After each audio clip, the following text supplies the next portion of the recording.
With the resumption of fighting near the border of the Tigray region, a ceasefire agreed in March now appears to have been undermined by the launch of a new phase in this almost 2-year conflict. I am deeply shocked and saddened by the news of the resumption of hostilities in Ethiopia. Ethiopians, Tigrayans, Amaras, Oromos, Afars have already suffered too much. My strong appeal is for an immediate cessation of hostilities and for the resumption of peace talks between the government and the TPLF with, at the same time, the full guarantee of humanitarian access to people in need and the reestablishment of public services. With both the Ethiopian federal government and the Tigray People's Liberation Movement blaming each other for the resumption, the broader implications are that any goodwill towards formal peace talks now appear to have been scuppered. Add to that a humanitarian emergency that remains dire, and the prospects for the people of the region, where thousands have already been killed and millions displaced, becoming that much more acute.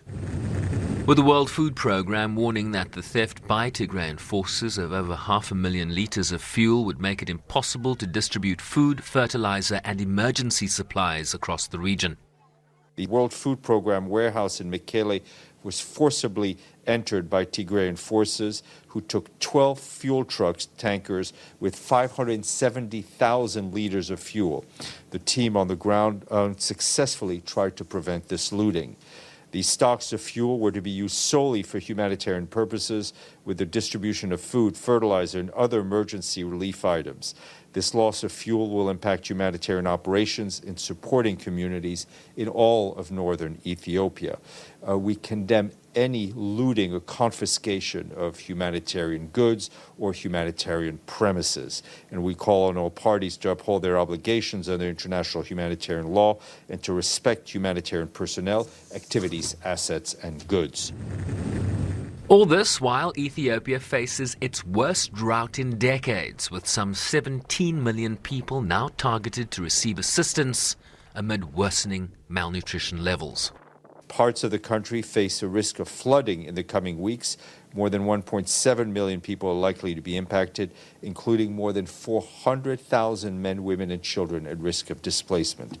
In a positive note, a few days ago, on the 20th of August, 840 tons of fertilizer arrived in Tigray to support farmers in the planting season. However, we are very concerned for the civilians in frontline areas and call on all parties to adhere to their obligations under international humanitarian law to ensure their protection.